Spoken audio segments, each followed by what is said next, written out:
출발할 준비를 마친 상태였다. 빨리 뛰어가 문을 열고 조수석으로 들어가 자리에 앉았다. 내비게이션에서 DMB 방송이 나오고 있었다. 일단 이 길로 쭉 달려가 보자. 사람을 만날 수 있는 동네가 분명히 나올 거야. 수영이는 말한 다음 기어를 바꾸고 엑셀을 밟았다. 병원에 들어가 있는 동안 도로에 눈이 제법 많이 쌓여버렸다. 빨리 달릴 수 없는 상황이라 수영이는 눈살을 잔뜩 찌푸렸다. DMB 방송에서는 뉴스 대신 광고가 나오고 있었다. 암 환자 본인과 가족을 위해 만들어졌다는 보험 광고였다. 세상이 끝장나고 있는 와중에도 광고는 계속되었다. 이거야말로 웃기는 상황이라고 생각하며 나는 룸미러를 보았다. 여자아이는 더 이상 앉아있지 못한 채 자리에 누워 있었다.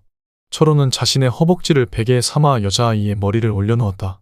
설마 우리가 보고 있는데 허튼 짓을 하지는 못할 것이었다. 녀석은 팔짱을 낀 채로 밖을 내다보고 있었다. 무슨 생각을 하고 있는지 알 수 없을 정도로 무표정한 얼굴이었다. 어쩌면 아무 생각하지 않는 걸지도 모르지만 어쩌면 여자아이를 자기 뜻대로 하기 위해 치밀한 작전을 짜고 있는 걸지도 몰랐다. 진짜로 무슨 생각을 하고 있는지 모르겠지만 녀석도 상식이라는 걸 지니고 있을 터였다. 철호가 아무리 생각이 없다 해도 지금 이곳에서 그런 짓을 하지는 않을 거라고 확신하는데 녀석이 룸미러를 향해 시선을 돌렸다. 녀석과 눈이 마주칠까봐 고개를 숙이는 순간 광고가 끝나고 속보가 나왔다. 나는 숨을 내쉬며 화면을 보았다. 아나운서의 표정이 심상치 않아 보였다. 심각한 표정으로 그가 현재의 상황에 대해서 간략하게 정리해 주었다. 얘기를 들으며 나는 차창 밖으로 시선을 돌렸다. 한방눈이 내리고 있었다. 그 굵은 눈송이가 주위에서 들려오는 모든 소리를 흡수하는 것 같았다. 주위가 고요한 가운데 들리는 소리라곤 듣기 싫은 속보밖에 없었다. 나는 아나운서가 정리해준 내용을 내 식대로 다시 정리해 보았다. 독감을 일으키는 변종 바이러스가 나타났다. 이 바이러스에 감염되면 치유할 수 없는 상태가 돼서 결국 죽음에 이르게 된다. 그것만으로도 골치 아픈데 더 큰 문제는 이 바이러스가 전 세계에 걸쳐서 동시다발적으로 창궐했다는 점이었다. 대한민국도 이번 사태에서 예외가 아니었다. 많은 사람이 독감에 걸렸고 그들 모두 죽음을 기다리는 중이었다. 계속해서 보건복지부에 있는 박 기자를 불러보도록 하겠습니다. 박 기자, 나와주세요. 아나운서가 말하자 화면이 바뀌면서 박 기자가 나왔다. 두꺼운 외투를 입고 있는 박 기자 뒤로 다른 방송국과 언론사에서 나온 사람들도 보였다. 북적거린다는 표현이 어울릴 정도로 사람들이 많았다. 눈이 내리고 있는 상황에서도 그들은 뜨거운 취재 열기를 보이고 있었다. 에너지로 가득 차 있는 취재 현장을 보고 있자니 마음이 조금 안정되는 것 같았다. 저는 지금 보건복지부 산하에 있는 연구단지에 와 있습니다. 이곳에서는 지금 독감에 걸려서 죽은 첫 번째 사망자의 부검이 진행되고 있습니다. 박 기자를 찍고 있던 화면이 20분 전 상황으로 바뀌었다. 연구단지 앞으로 구급차가 달려와 멈춰섰고 바이러스 감염을 막기 위해 방호복을 입은 의료진들이 건물 안에서 우르르 몰려나와 구급차 뒷문을 열었다. 안에 있던 시체를 운반용 침대에 옮기면서 구급대원들이 사망 시간을 큰 소리로 알려주었다. 그들도 의료진처럼 방호복을 입고 있었다. 구급차 뒷문이 닫히자 화면이 심하게 흔들리는가 싶더니 운반용 침대를 따라가기 시작했다. 자동문 안으로 침대와 사람들이 들어갔다. 카메라가 그들을 계속 따라가려고 하자 방호복 차림인 남자가 나타나 손으로 화면을 막으며 앞을 가로막았다. 카메라맨은 당연히 평범한 옷차림새였다. 출입금지구역임을 알리는 남자의 모습이 끝나고 박 기자가 다시 화면에 나왔다. 안으로 들어간 시체의 부검 결과가 곧 발표될 예정이라고 합니다. 박 기자는 이어서 부검 대상이 된 사망자의 신상에 대해서 알려주었다. 두 아이의 아버지로서 모범적인 가장이었다는 얘기를 시작으로 치료제가 만들어졌으면 좋겠다는 바람에 부검을 허락했다는 부인의 인터뷰가 뒤를 이었다. 뻔한 사연으로 감동을 쥐어짜려는 노력이 적나라하게 드러나 보였다. 모자이크 처리를 한 부인 다음으로 아이들까지 인터뷰에 동원되었다. 큰딸은 초등학교 6학년이었고 작은 아들은 초등학교 3학년이었다. 3살 터울인 남매는 제대로 말을 잇지 못한 채 눈물만 훔치고 있었다. 그 모든 게 시청률을 높이기 위한 방송국의 연출일 가능성이 컸다. 가장의 죽음을 전제로 감동을 자아내기 위해선 화목하고 단란한 가정이어야 했다. 시청자로서는 가족의 속사정까지 알 필요도 없을 뿐더러 아이들까지 동원해서 억지로 연출된 장면을 봐야 할 필요도 없었다. 어쩌면 부검을 허락한 엄마의 손에는 사례금이 쥐어져 있을지도 몰랐다. 세상은 변함없이 돈의 논리에 의해서 돌아가고 있었다. 정부 차원의 재난방지 대책에 대해선 아직 한마디도 언급되지 않았다. 그동안 그들이 해왔던 짓거리들을 보면 소 잃고 나서 외양간도 고치지 못하는 상황이 재현되는 것일 뿐이었다. 부검 결과가 나온다 해서 무슨 뾰족한 대책이 생기리라곤 기대도 하지 않았다.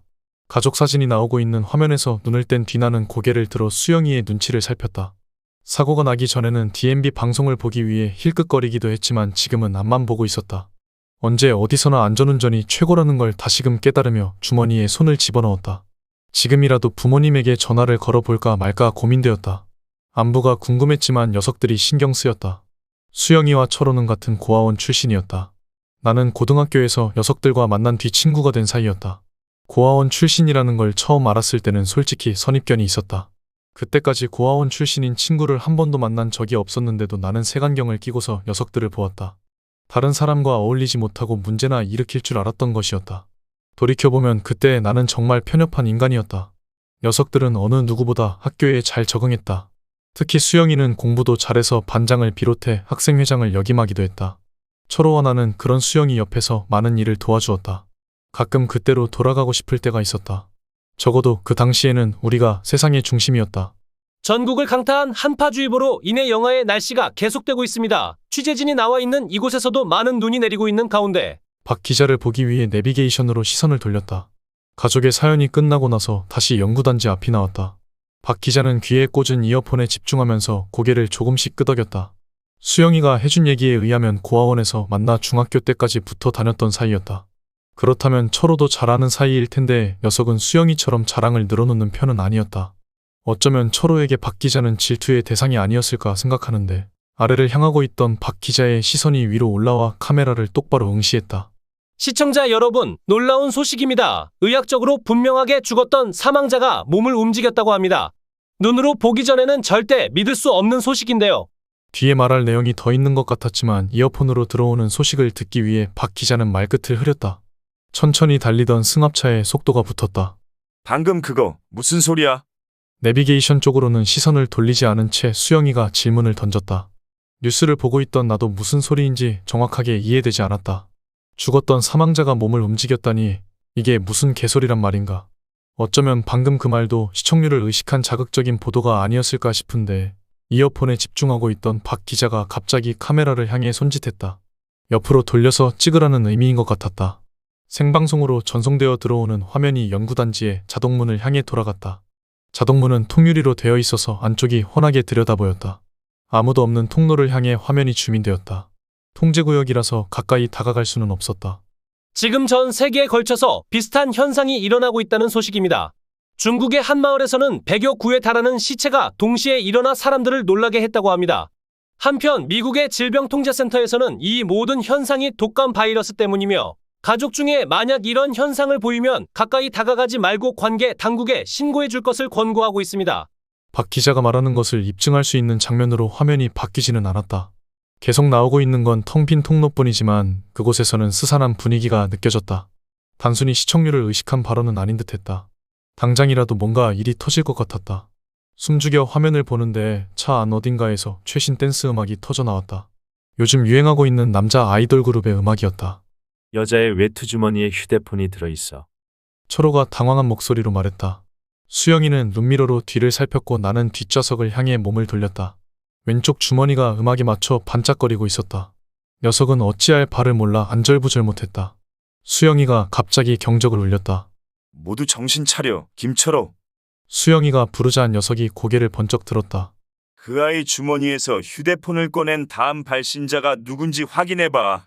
알겠다는 듯 고개를 끄덕인 다음 철호가 여자아이의 외투주머니에 손을 집어넣었다. 음악 소리는 그치지 않고 계속 나왔다. 조심스레 휴대폰을 꺼낸 녀석이 화면을 살펴보았다. 여자 이름 뒤에 하트가 붙어 있어. 아무래도 이 아이의 친구가 아닌가 싶어. 철호가 말하자 음악이 그쳤다. 순간 정적이 흐르는가 싶더니 이번에는 내비게이션에서 끔찍한 비명이 터져 나왔다. 얼른 몸을 돌려 비명이 터져 나온 이유를 확인해 보았다. 복도는 여전히 텅 비어 있었다. 아까와 다른 점이라면 그곳이 피로 물들어 버렸다는 것이었다.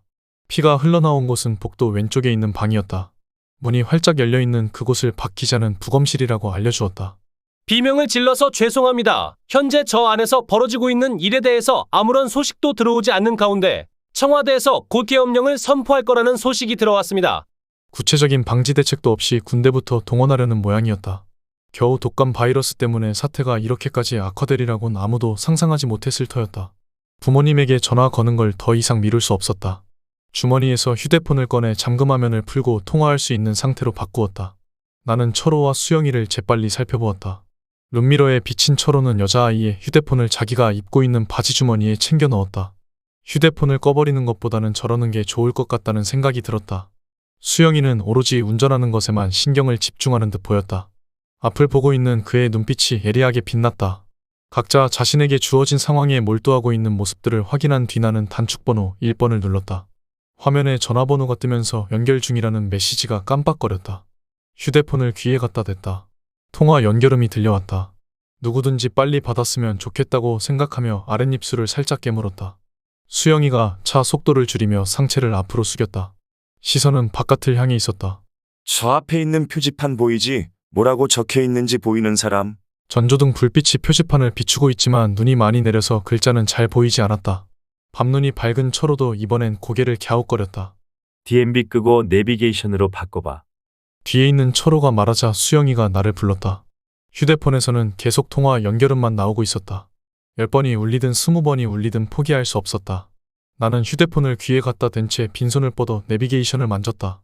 울상이 되어버린 아나운서의 얼굴이 사라지고 지도가 나왔다. 현재 위치가 어디야? 수영이가 묻자 철호도 내비게이션을 확인해 보려는 듯 몸을 앞으로 내밀었지만 여자아이 때문에 앞좌석으로 얼굴을 내밀 수는 없었다. 저 표지판, 해수욕장 입구를 가리키는 것 같아 위치를 보니까 표지판을 따라가면 바닷가에 있는 마을이야. 나는 대답해준 다음 수영이를 보았다. 그곳에 가면 사람들도 있겠지? 눈 때문에 도로 사정이 안 좋은 와중에 앞쪽으로 더 가봐야 좋은 방법이 생길 것 같지도 않았다. 해수욕장이 있는 바닷가라면 민박이나 여관 같은 숙박업소와 식당도 있을 것이었다. 병원까지는 기대할 수 없어도 약국 정도는 있지 않을까 싶었다. 수영이가 엑셀을 밟아 속도를 높였다. 휴대폰에서는 통화 연결음이 끝나고 자동응답 기능이 작동하는 소리가 들려왔다. 삐 소리가 난 뒤 말씀하시라는 목소리에 나는 전화를 끊었다. 어차피 녹음을 해놔도 부모님 중 그걸 확인할 수 있는 분은 없었다. 승합차가 표지판 가까이 다가갔다. 전조등 불빛이 표지판에 적혀있는 글자와 화살표 표시를 환하게 비췄다. 해수욕장으로 가려면 우회전해서 진입로를 통해 마을로 들어가야 했다. 수영이가 핸들을 돌리면서 나를 힐끗 쳐다보았다. 아무도 안 받으셔? 그 질문에 나는 고개를 끄덕이며 바깥을 내다보았다. 길 양옆으로 소나무 숲이 조성되어 있었다. 자연미보다는 사람의 손길이 느껴지는 곳이었다. 여름에 이곳을 찾아오는 피서객 중에 텐트로 캠핑을 즐기는 사람들이 사용할 법한 공간이었다. 어렸을 때 나도 이런 곳에서 캠핑을 해본 적이 있었다. 언제나 농사일로 바쁜 부모님 대신 친구의 가족과 함께 왔었다. 하얗게 눈이 쌓여있는 배경 위로 추억 속 장면이 떠올랐다. 텐트 앞에서 친구의 아버지가 라면을 끓여주었다. 집에서 먹던 것하고는 비교도 할 수 없을 정도로 맛있었다. 라면으로 배를 채우고 바닷가에 나가 물에 들어가려는데 친구의 아버지가 우리를 붙잡아 준비운동을 시켰다. 그때는 그게 너무나 귀찮았지만 어른이 시키는 거라서 억지로 따라해야만 했다. 아무튼 준비운동을 한 덕분인지 바닷가에서 아무 탈 없이 놀고 나서 저녁까지 먹고 나면 친구의 어머니가 우리를 위해 부채질을 해주었다. 잠들 때까지 우리를 시원하게 해주었던 그때 그 부채바람을 떠올릴 때마다 나는 우울해지곤 했다. 분명 나를 지켜주는 어른이 옆에 있긴 했지만 완벽한 의미의 보호자는 아니었기 때문이었다. 돌이켜보면 그때나 지금이나 나 자신은 내가 지켜야 했다. 회사에서 억울하게 해고를 당했다 해서 사회가 나를 보듬어 안아주지는 않을 것이었다. 어떤 상황에 처했든 결국엔 나 혼자 헤쳐나가야 하는 세상이었다. 너무 걱정하지 마. 너의 부모님은 분명히 무사하실 거야. 수영이가 말하는데 숲이 끝나고 작은 사거리가 나왔다. 우리는 바깥을 내다보았다. 사거리를 중심에 두고 앞쪽과 양옆으로 여관 건물이 길게 늘어서 있었다. 대부분 5층 높이로 각 방마다 테라스가 있는 구조였다. 여관에 가면 누군가 있지 않을까. 뒷좌석에 있는 철호의 목소리를 들으며 나는 각 건물을 하나씩 살펴보았다. 겨울이라서 비수기라는 걸 감안한다 해도 불이 켜져 있는 곳이 한 군데도 없다는 건 뭔가 이상했다. 세상엔 여름 말고 겨울에 바다를 즐기는 사람들도 꽤 많았다. 우리만 하더라도 기분을 전환하기 위해서 겨울 바다를 보러 오려던 참이었다. 드넓은 바다 위로 눈이 내리는 걸 보고 있으면 마음이 차분하게 가라앉았다. 분위기도 왠지 로맨틱해서 연인들이 자주 찾는 데이트 코스이기도 했다. 사태가 악화되기 시작한 게 겨우 몇 시간 전부터라는 걸 고려하면 여관에 투숙객이 없을 리 만무했다. 사태가 이런 식으로 심각해질 거라고 예상한 사람은 전문가 중에서도 정말 극소수에 불과했을 터였다. 차창 밖은 병원이 있던 마을과 비슷한 분위기였다. 수영이도 천천히 차를 몰면서 양옆을 살펴보았다. 일단 약국부터 찾아보고 그 다음에 여관으로 가보자. 여관 건물이 늘어서 있는 곳을 지나자 주택가가 나왔다. 몇 채 있지 않은 집들도 모두 민박을 하는 곳이었다. 우리는 집과 집 사이를 자세히 살펴보았다. 불 켜진 곳이 없어서 마을은 완전히 어둠에 묻혀버린 상태였다. 전조등 불빛에 의지했다간 찾고자 하는 곳을 지나칠 수 있기에 우리는 신중에 신중을 기해 주위를 둘러보았다. 저기 앞에 봐봐. 철호가 운전석과 조수석 사이로 팔을 뻗으며 외쳤다. 앞쪽으로 멀리 떨어져 있는 곳에서 불빛이 깜빡거렸다. 수영이가 속도를 높였다. 이곳에 들어와서 지금까지 차를 한 대도 보지 못했어. 그러고 보니 수영이가 지적한 대로 나 역시 이 마을에서 차를 보지 못했다. 아까 병원에 갔을 때 보니까 주차장에 차가 제법 많던데 이 마을 사람들도 인근에 있는 병원이나 보건소에 가느라 차를 이용한 게 아닐까. 철호의 말이 맞다 해도 한두 집 정도는 사람이나 차가 있어야 정상이 아닐까 싶었다. 저 앞에 보이는 불빛이 그런 흔적이길 바라며 나는 눈을 크게 뜨고 앞을 보았다. 빠른 속도로 차가 주택가를 벗어났다. 눈이 쌓여 있어서 온통 다 하얀색뿐인 와중에 시멘트 바닥과 다른 느낌이 느껴졌다. 수영이가 브레이크를 밟아 차를 세우자 바퀴가 아래로 푹 꺼지는 듯한 기분이 들었다. 나가봐야겠어. 그는 당황한 듯 말하고 문을 열고 밖으로 나갔다. 나도 가만히 앉아 있을 수가 없었다. 그와 함께 주위를 살펴보기 위해 문을 열었다. 밖에서 들어온 한기를 느껴볼 새도 없이 나는 차에서 내렸다. 휴대폰을 꺼낸 수영이가 병원 건물 안에서처럼 랜턴 기능을 이용해 앞을 비추었다. 전조등 불빛이 닿지 않는 먼 곳을 비추자 검은 물결이 보였다. 젠장, 바다에 떠 있는 부표 불빛이었어. 어둠 속에 감추어져 있던 주위가 희미하게나마 보이기 시작하면서 파도 소리가 잔잔하게 들려왔다. 두려움은 가끔 오감을 마비시키기도 하는 법이었다. 그가 랜턴 기능을 껐다. 주위를 둘러보면서 나는 자리에 쪼그려 앉았다. 쌓여있는 눈을 한 움큼 집어들어 옆에 던져놓고 아래를 내려다보았다. 굳이 만져보지 않아도 눈 밑에 깔려있는 게 모래라는 걸 알 수 있었다. 우리는 지금 모래사장 위에 쌓여있는 눈을 밟고 있는 것이었다. 바지에 손을 닦으며 자리에서 일어나 저 앞으로 시선을 던졌다.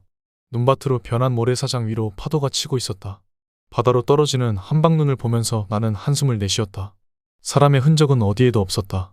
깜빡거리는 불빛이 물결에 따라 출렁거렸다. 갑자기 소리를 지르고 싶은 충동이 꿈틀거렸다. 도시에서는 꿈도 꾸지 못할 행동이지만 지금 여기서는 아무 상관없을 것 같았다.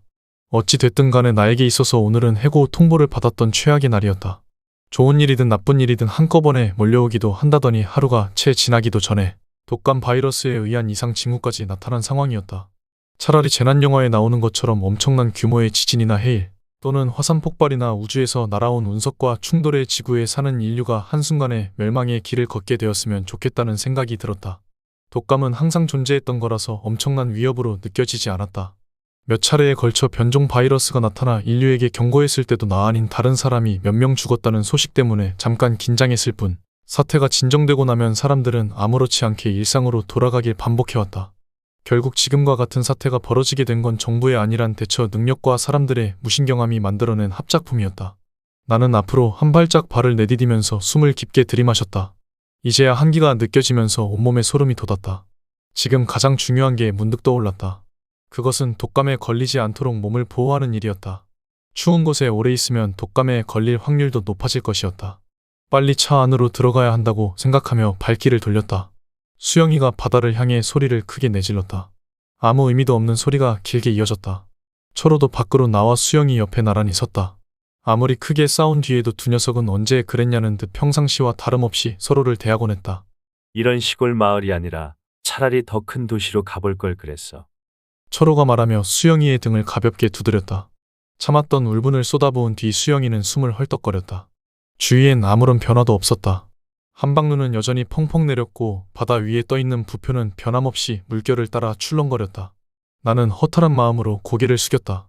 어디선가 공기를 가르는 듯 날카로운 소리가 들리는가 싶더니 철호가 비명을 꽥 내질렀다.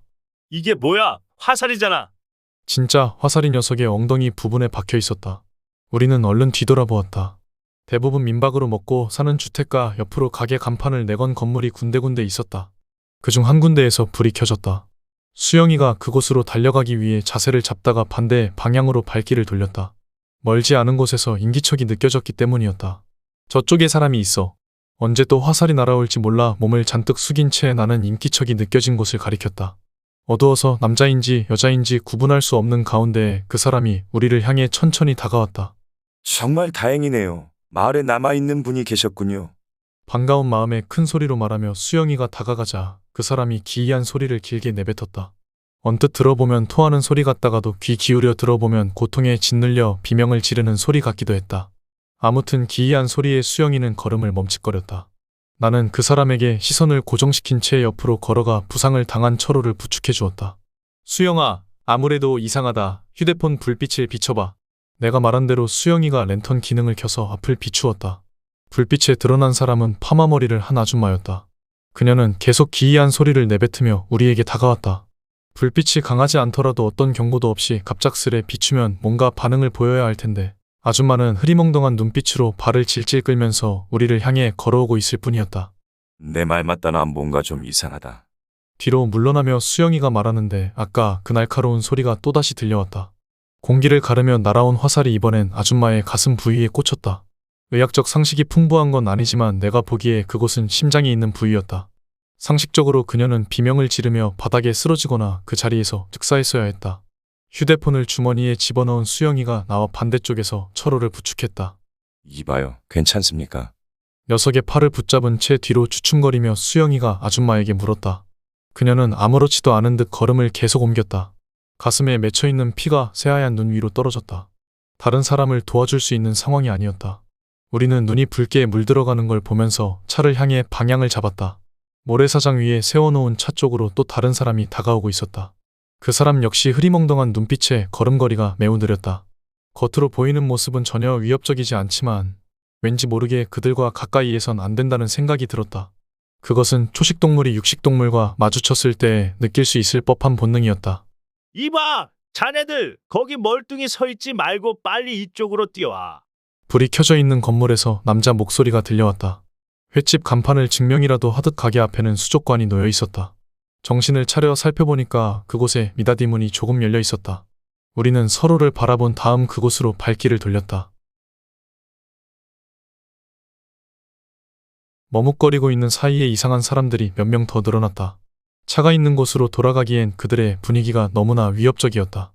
양쪽에서 철호를 부축한 채 우리는 뛰듯이 횟집으로 걸어갔다.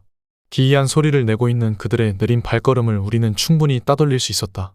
차 안에 여자아이가 있는데 철호가 말하자 수영이가 걸음을 멈췄다.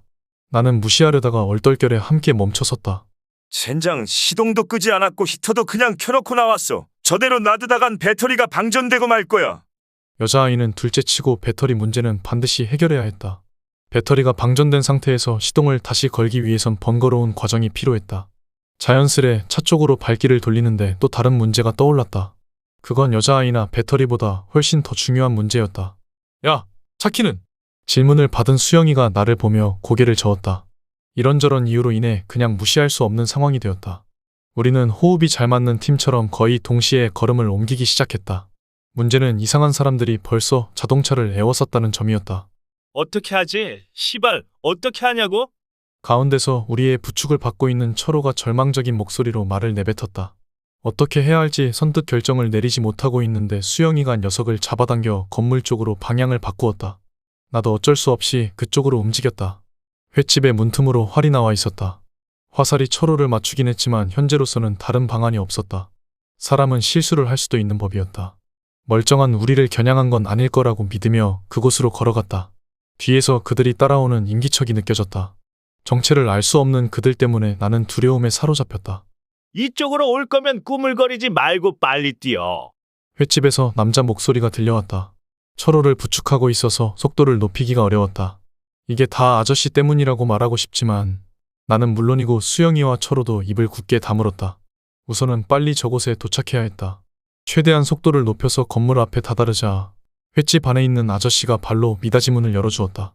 그 안으로 들어가려는데 아저씨가 우리를 향해 활시위를 돌렸다. 아까 철호를 맞췄던 게 실수가 아니었을지도 모른다는 생각이 들자 나는 자리에 털썩 주저앉을 뻔했다. 이 안에 들어오려면 나중에 내 부탁을 무조건 들어줘야 돼. 알았으니까 그것 좀 치워요. 수영이가 말하자 아저씨는 화를 다시 옆으로 돌렸다. 나는 무슨 부탁인지 들어보고 싶었지만 우리를 쫓아온 인기척 때문에 그럴 만한 여유가 없었다. 재빨리 안으로 들어가는데 아저씨가 활을 쏘았다. 뒤돌아보니 우리를 쫓아온 사람 중 한 명의 몸통에 화살이 꽂혔다. 그 사람도 아까 그 아줌마하고 똑같이 아무런 고통이 느껴지지 않는 듯 무표정한 얼굴로 계속 걸어왔다. 개새끼들 도대체 왜 안 죽는 거야? 왜? 큰 소리를 내면서 아저씨가 문을 닫았다. 문은 쇠로 만들어져 있어서 튼튼해 보였다. 잠금 장치로 문을 잠근 아저씨가 우리 쪽으로 돌아섰다. 자네들 어디서 오는 길인가? 문 옆에 활을 내려놓으며 아저씨가 물었다. 저희 시내에서 오는 길입니다. 수영이가 덧붙여 자세히 대답하는 동안 나는 아저씨가 들고 있던 활을 살펴보았다. 양궁을 할 때 사용하는 서양식 활은 아니었다. 나무 재질인 활은 굉장히 오래된 듯 전체적으로 거뭇거뭇한 흔적이 남아 있었다. 하지만 그런 흔적이 남아있는 부분마저도 반질반질하게 손질이 되어 있었다. 나는 예전에 보았던 영화 중 활을 소재로 만들어진 작품을 떠올렸다.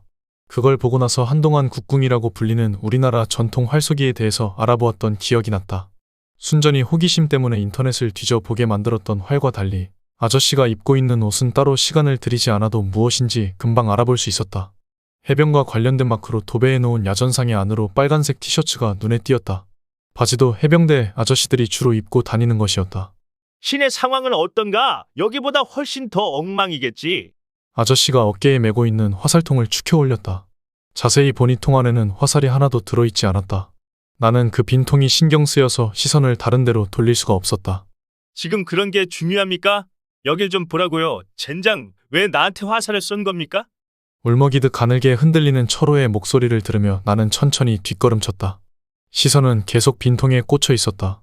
저놈들하고 똑같은 줄 알았지. 정상이라고 판단했다면 아까운 화살을 자네한테 쏘지도 않았을 거야. 아저씨가 말하는데 수영이가 내 이름을 나지막하게 불렀다. 정신 차리자. 그의 말을 듣고 나서 나 자신을 살펴보니 철호를 부축하고 있던 손을 거의 놓아버린 상태였다. 인상을 쓰고 있는 녀석을 보면서 나는 앞으로 다가가 자세를 고쳤다. 그런데 아까 그 사람들은 어떻게 된 겁니까? 사람이 화살에 맞으면 이 친구처럼 반응하는 게 정상이잖아요.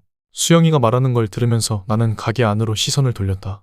횟집이기 때문에 테이블과 의자가 군데군데 놓여 있었다. 무슨 일이 있었는지 모르겠지만 질서정연하게 정리되어 있지는 않았다. 우리는 함께 뒤로 물러나 철호를 조심스레 의자에 앉혔다. 철호는 한쪽 엉덩이만 겨우 걸친 채로 의자에 앉을 수 있었다. 이유는 나도 모르지. 중요한 건 놈들이 원하는 게 우리라는 사실이야. 알 듯 모를 듯한 대답에 수영이가 뭐라고 대꾸하려는데 갑자기 문이 덜컹거렸다. 유리를 통해 밖을 내다보았다. 우리를 쫓아온 놈들이 문에 몸을 부딪히고 있었다. 정상적인 사람이라면 문고리를 잡고 흔들었을 텐데 지금 내 눈에 들어온 그들의 모습은 그야말로 짐승과 다를 바 없었다. 평상시에는 볼 수 없었던 모습이었다. 그럼에도 익숙한 모습이라 여겨지는 건 공포영화에서 자주 묘사되었기 때문일 것이었다. 특히 지구 종말을 소재로 만든 공포영화나 살아있는 시체가 나오는 좀비 영화에서 봐왔던 장면과 매우 비슷했다. 정말로 영화 같은 현실이 벌어진 것인가 싶은 순간 아저씨가 어깨에 메고 있던 화살통을 두 손으로 붙잡더니 그걸로 문을 두드리기 시작했다.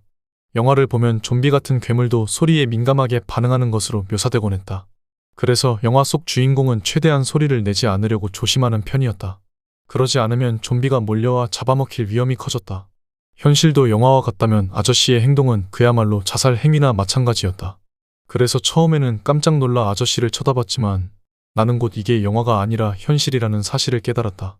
문을 두드리는 소리가 나자 밖에 있는 놈들이 한 발짝씩 뒤로 물러나기 시작했다. 좀비 영화에서 봤던 것하고는 확실히 다른 상황 중 하나였다. 아저씨는 강약 조절을 하면서 계속 문을 두드려댔다. 이것도 이유는 모르겠지만 몇 번 이러고 나면 놈들이 다른 곳으로 가버리더라고. 전체적으로 서너 번씩 문을 두드리고 나니까 아저씨 말대로 놈들이 다른 곳으로 발길을 돌렸다. 수영이가 문 쪽으로 다가갔다. 저희가 시내에서 차를 타고 출발할 때만 하더라도 상황이 이 정도는 아니었습니다. 그는 미간에 주름을 만들며 고개를 세차게 저었다. 수영이가 지은 표정을 보니까 평상시와 다르게 텅 비어있던 유흥가가 떠올랐다. 추운 날씨와 독감주의보를 비롯해 또 하나의 이유가 거리를 텅 비게 만들었을지도 몰랐다. 아무리 숨기려 해도 사람들은 뭔가 심상치 않은 일이 벌어지고 있다는 걸 본능적으로 감지했을 터였다. 물론 그런 것에 둔감한 사람도 많지만 그런 사람들조차 뭔가 모를 의심과 두려움은 조금씩 갖고 있을 것이었다. 나를 비롯해 많은 사람이 그럴 텐데 그런 부류는 무슨 일이 터졌을 때 자신이 직접 나서지 않아도 누군가가 해결해 줄 거라고 믿는 편이었다. 하지만 고쳐야 할 무언가에 침묵하는 사람이 많으면 많을수록 사태는 더욱더 암담한 방향으로 흘러가게 마련이었다. 알면서도 매번 행동하지 않았던 나는 어느 정도 상황을 이해했다는 의미를 담아 고개를 살짝 끄덕였지만 수영이는 나와 달리 계속 고개를 저었다. 이 상황을 저로서는 전혀 이해할 수가 없습니다. 방송을 통해 속보를 들었고 병원에 들러 기이한 경험도 해봤지만 저 밖에 있는 사람들은 도무지 알 수 없는 존재란 말입니다. 문 앞에 다가간 그가 유리에 손을 대면서 밖을 내다보았다. 내가 서 있는 곳에서도 바깥 상황은 확인할 수 있었다. 10여 명 정도 되었던 놈들은 이미 다른 곳으로 흩어져 사라져버렸다. 아저씨가 빈 화살통을 활 옆에 내려놓았다. 그런 걸 지금 당장 누가 설명할 수 있겠나? 뉴스에 나온 전문가들도 분석을 한다며 이런저런 말들을 쏟아내긴 했지만 결론은 한 가지더군. 이런 현상이 왜 일어났는지 모르겠다는 거였어. 아저씨의 말이 끝나자 어디선가 문 열리는 소리가 들려왔다. 소리가 들린 곳으로 얼른 고개를 돌려보았다. 열린 건 화장실 표시가 붙어있는 쪽문이었다. 그 문을 열고 가게로 들어온 사람은 아줌마였다. 뽀글뽀글하게 파마를 한 머리가 눈에 띄었다. 밖에서 보았던 이상한 존재와 비슷한 머리 모양을 하고 있었다. 위험한 사람들 아니야? 아줌마가 안으로 들어오고 나서 여자아이가 뒤따라 들어왔다. 고등학생인 듯 어려 보이는 외모였다. 군인 아저씨인 줄 알았는데 아니구나. 아이가 한숨을 길게 내쉬었다. 기대한 상황이 아니라서 실망한 티가 확실하게 느껴졌다. 그래도 젊은 오빠들이네. 보기만 해도 마음이 든든해진다. 예. 아이에 이어 뒤따라 들어온 사람도 아줌마였다. 하지만 첫 번째 아줌마보다는 조금 더 젊어 보였다. 아마도 진한 화장과 헤어스타일 덕분인 것 같았다. 긴 생머리를 뒤로 넘기며 안으로 들어온 두 번째 아줌마 다음으로 또 한 사람이 우리를 향해 시선을 보냈다. 이번에는 우리 또래로 보이는 남자였다. 그것 봐요. 제가 뭐라고 그랬습니까? 정상일 거라고 했잖아요. 추리닝 차림인 남자는 손에 붕대를 들고 있었다. 그걸 철호와 나에게 보여주면서 가까이 다가왔다. 화살에 맞아 출혈이 심할 거라는 사실이 이제야 떠올랐다. 나는 두근거리는 마음을 진정시키며 철호가 앉아있는 자리를 내려다보았다. 예상한 대로 바지가 붉게 물들어 있었고 의자와 바닥엔 피가 고여 있었다. 남자가 주머니에서 가위를 꺼내며 걸음을 멈췄다. 상처 부위를 살펴보려면 먼저 바지를 잘라야 할 것 같습니다. 그가 자리에 주저앉았다. 문득 남자의 직업이 무엇인지 궁금해졌다. 응급처치를 할 줄 아시나 보네요. 직접적으로 물어보기가 뭐해서 나는 이렇게 애둘러 말했다. 그는 상처 부위가 보이게끔 가위로 바지를 잘라내고 있었다. 대학 다닐 때 알바하던 곳에서 배운 적이 있거든요. 잘라낸 바지 조각을 조심스레 들어 올렸다. 무슨 아르바이트였는지 물어보려다가 나는 입을 다물었다. 살을 뚫고 화살이 꽂혀있는 부위가 시야에 들어왔다. 이제 보니 화살은 엉덩이가 아니라 허벅지에 꽂혀 있었다. 워낙 이상한 상황과 맞닥뜨려서 경황이 없던 탓에 이를 직접 당한 녀석이나 그걸 목격한 우리 모두 정신이 없었다. 피로 범벅되어 있는 부위를 남자는 유심히 살펴보았다. 나는 속에서 욕지기가 느껴졌고 결국엔 헛구역질하면서 고개를 돌려야 했다. 일단 붕대로 지혈을 시킨 뒤에 화살을 적당한 길이로 잘라야 할 것 같습니다. 뽑지 않고 그냥 내버려 두겠다는 말입니까? 눈살을 찌푸린 채로 철호가 묻자 남자는 당연하다는 듯 고개를 끄덕였다. 무리해서 화살을 뽑다간 상처가 벌어지면서 출혈이 더 심해질 거예요. 철호로선 선택의 여지가 없었다. 녀석이 알겠다고 말하는데 어디선가 텔레비전 소음이 들려왔다. 뽀글뽀글 파마머리를 한 아줌마가 리모컨을 들고 있었다. 중국산 디지털 텔레비전이 맞은편 벽에 붙어 있었다. 화면엔 온통 노이즈뿐이었다. 채널은 7번에 맞추어져 있었다. 한국방송공사답지 않은 처사였다. 그동안 원치 않게 내야 했던 수신료를 떠올려 보면 이런 식으로 우리를 답답하게 만들어서 안 된다는 생각이 들었다. 아까 전까지만 해도 텔레비전이 나왔는데 지금은 왜 이러지? 아줌마가 불안한 듯 리모컨 버튼을 연속해서 눌러댔다. 여기도 우리 동네와 똑같은 케이블 방송국을 통해 전파를 수신받는다면 7번 다음에는 홈쇼핑 채널이 나오고 그 다음에는 한국방송공사에서 운영하는 또 다른 채널이 나와야 했다. 그런데 지금은 그 모든 채널에서 노이즈 화면만 나오고 있었다. 무슨 일이 벌어졌기에 방송을 하지 못하고 있는 것일까? 나만 갖고 있는 의문은 아닐 것이었다. 응급처치 중인 남자를 제외한 다른 사람들의 시선도 텔레비전에 꽂혀 있었다. 나는 아까 DMB 방송으로 보았던 속보가 어떤 채널이었는지 떠올려 보았다. 기억이 남아있는 대로라면 종합편성 채널 중 한 군데였다. 아줌마에게 그 채널을 말하려다 말고 화면 오른쪽 윗부분으로 시선을 돌렸다. 채널은 어느덧 20번을 지나가고 있었다. 노이즈로 가득 차있던 화면에 영화가 나왔다.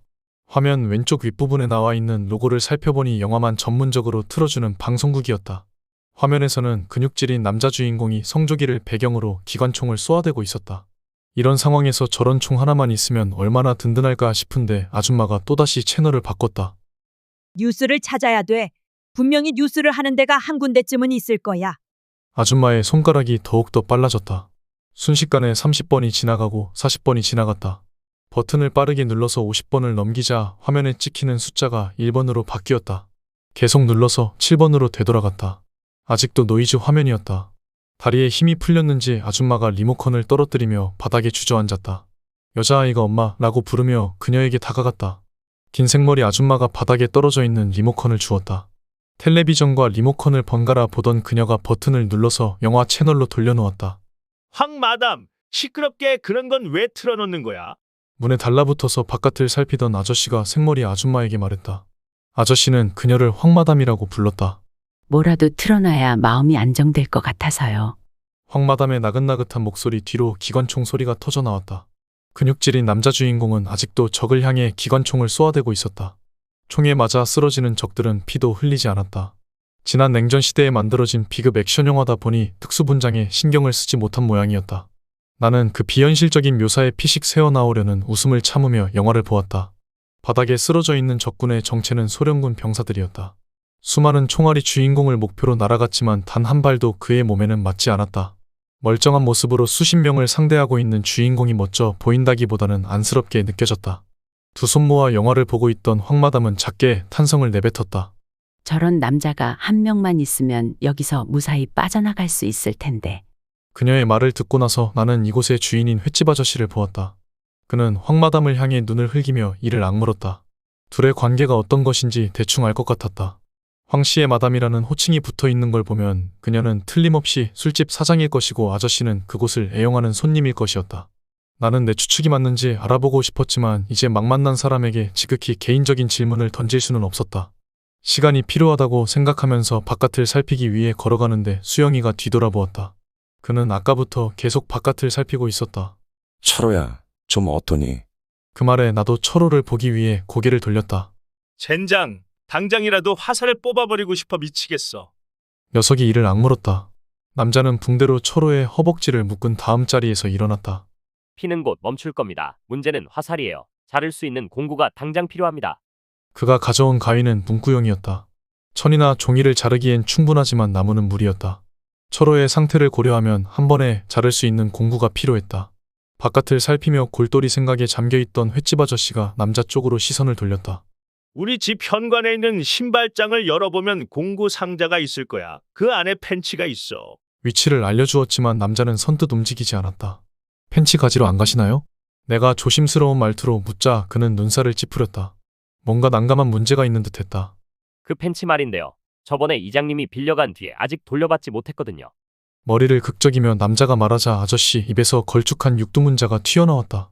정확하게 언제 빌려줬는데? 남자는 고개를 갸웃거리며 정확한 날짜는 기억나지 않는다고 대답했다. 아저씨는 또다시 욕을 내뱉곤 애당초 이장을 잘못 뽑았다는 요지의 말을 내뱉었다. 덧붙여 자기가 이장이 되었다면 이런 사태가 벌어졌어도 대처를 잘했을 거라며 열변을 이어갔다. 모두 한 귀로 듣고 한 귀로 흘리는 분위기였다.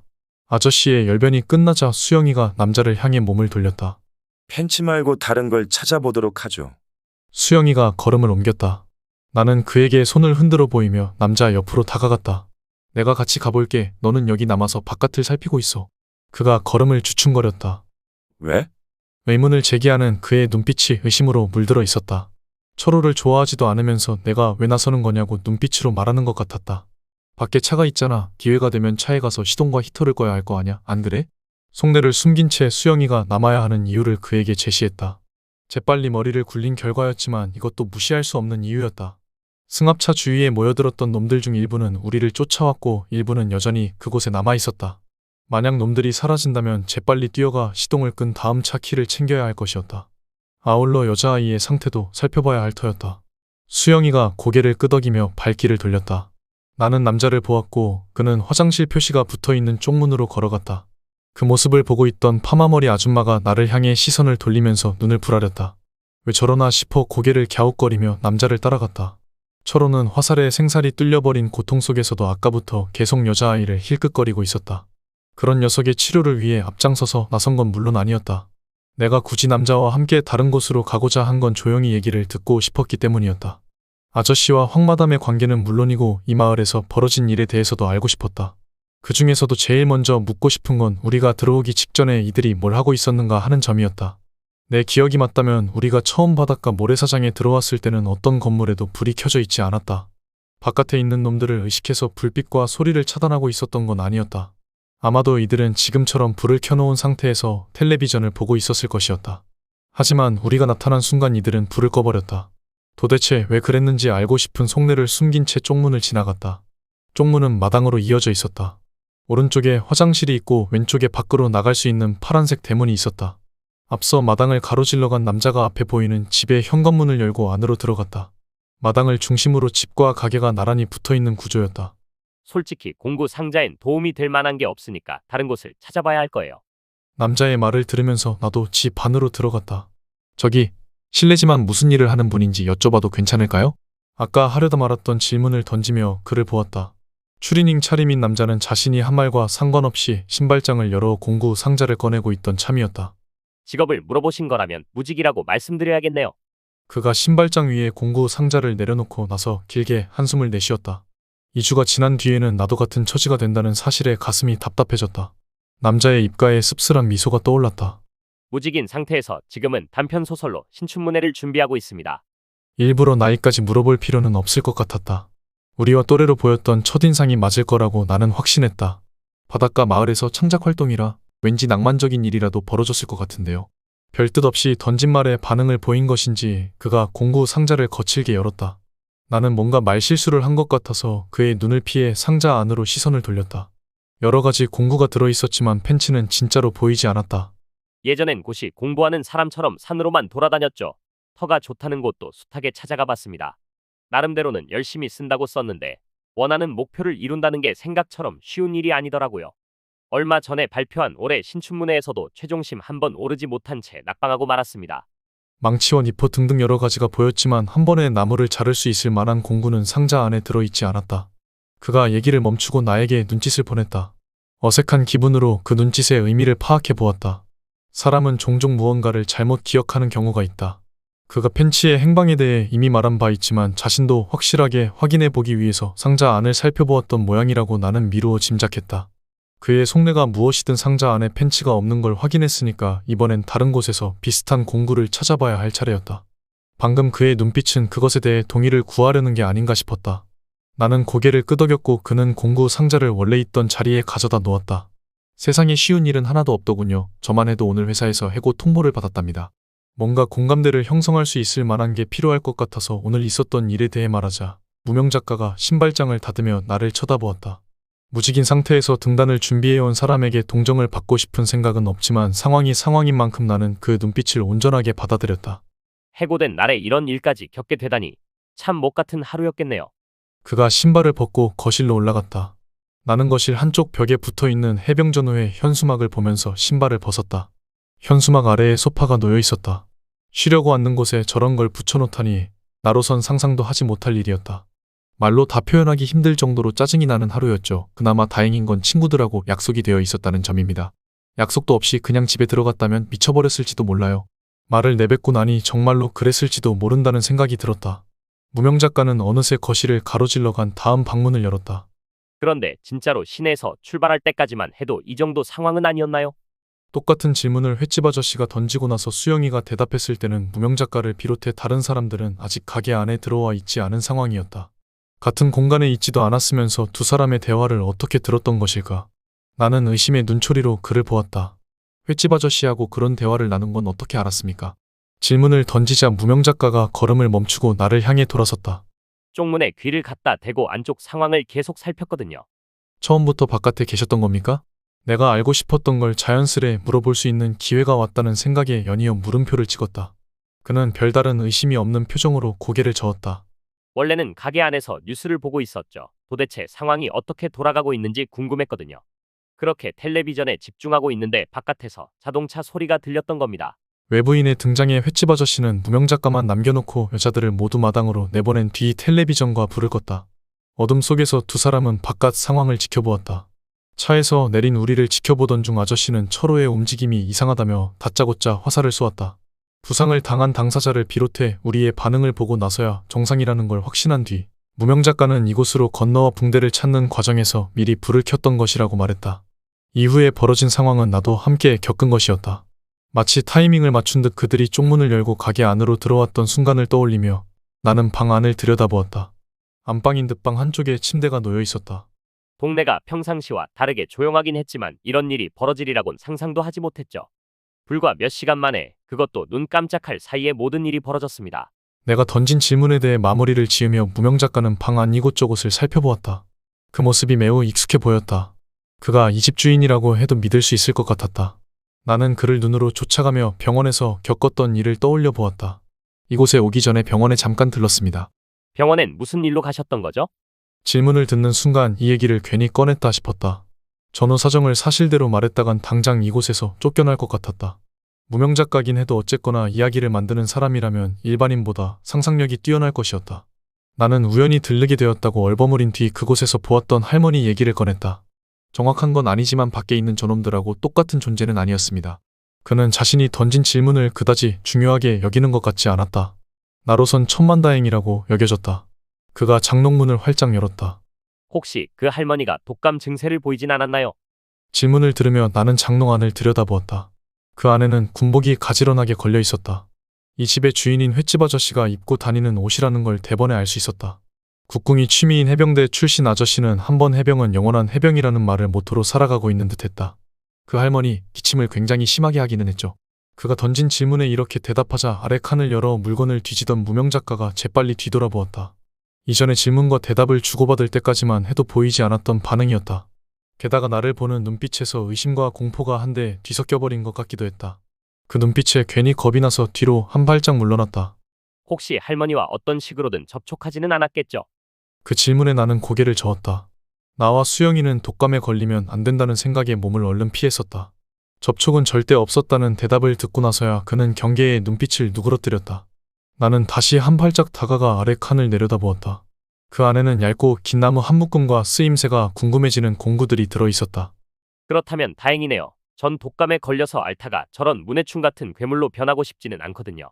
그가 각종 공구 중에서 하나를 집어들었다. 그것은 정원을 관리할 때 사용하는 가위와 비슷해 보였다. 나는 그 공구의 쓰임새가 무엇인지 물었고 그는 횟집 아저씨가 화살을 만들 때 사용하는 것이라고 대답했다. 대답을 듣고 나니까 하나로 묶여있는 나무의 쓰임새도 금방 파악되었다. 나무는 화살의 원재료였다. 그가 들고 있는 공구는 화살의 길이에 맞춰 나무를 절단할 때 사용하는 것일 터였다. 원재료를 자를 수 있다면 철호의 허벅지에 박혀있는 화살도 손쉽게 자를 수 있을 것이었다. 아래 칸을 닫고 무명 작가가 자리에서 일어났다. 나는 또 한 가지 궁금한 게 생겨서 입이 근질거렸다. 그런데 안방 장롱 안에 그것이 있다는 건 어떻게 알게 된 겁니까? 장롱문을 닫는 그의 뒤통수에 대고 질문을 던졌다.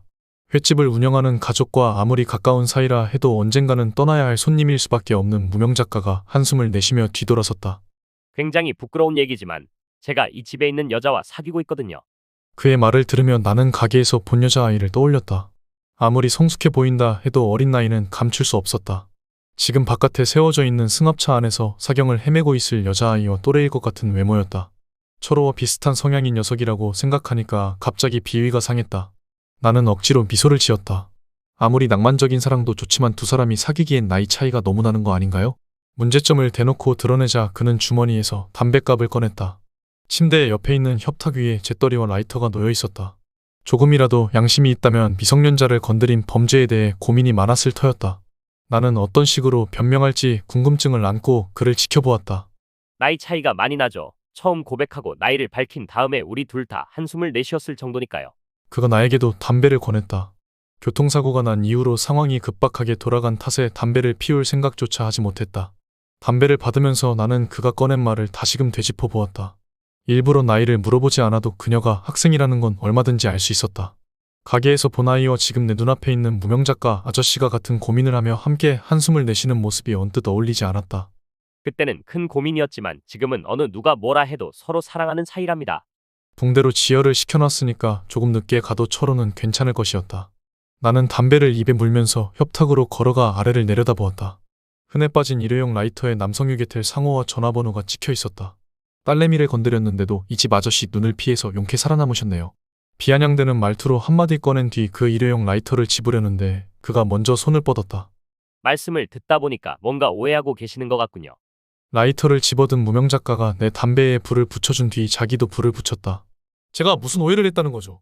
나는 이런 얘기를 나누고 있다는 것 자체가 굉장히 불쾌하다는 걸 말투와 표정으로 드러내 보였다. 그가 소리 없이 웃으며 고개를 저었다. 몇 시간 전에 이곳에서 그 라이터를 사용했던 사람이 누구였을 것 같습니까? 당연히 이 집 주인인 횟집 아저씨를 떠올리는데 그가 손가락으로 자신을 가리켰다. 바로 저였습니다. 그리고 그 라이터 때문에 저와 말다툼을 벌였던 건 바로 이 집 아줌마였죠. 그가 소리내어 말한 아줌마라는 단어에 나는 고개를 갸웃거렸다. 아줌마라면 혹시 그 파마머리 아줌마를 말하는 겁니까? 놀란 목소리로 묻자 그는 겸연쩍게 미소를 지으며 고개를 살짝 끄덕였다. 이상하게도 저는 나이 많은 여자한테 마음이 끌리더라고요.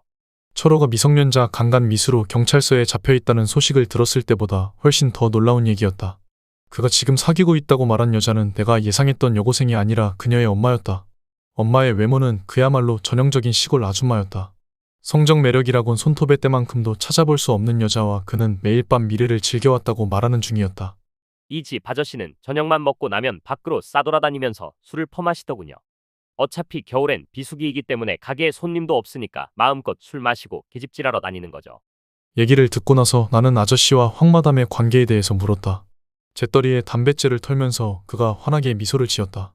눈치채셨군요. 맞습니다. 그 두 사람은 이 동네에서 꽤 유명한 커플이죠. 우리 누님도 두 손 두 발 다 들었을 정도라고 하더군요.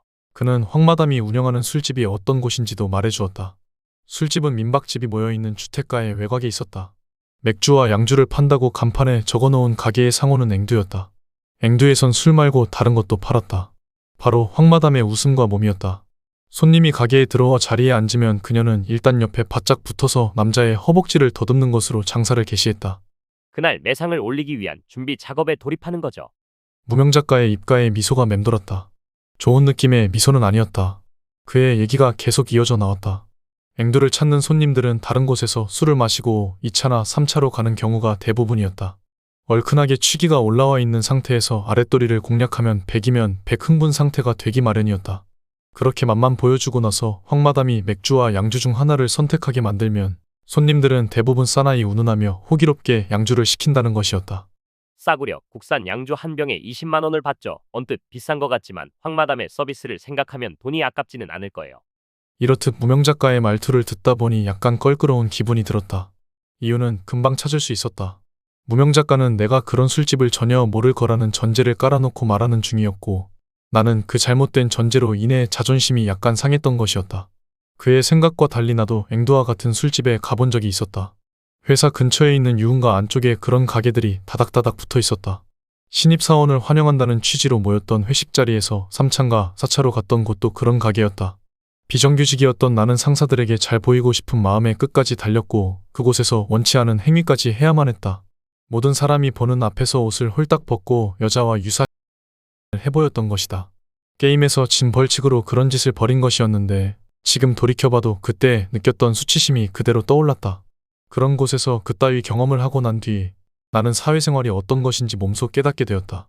대한민국이란 나라에서 사회생활을 제대로 하려면 간이고 쓸개고 모두 다 내보여야 했다.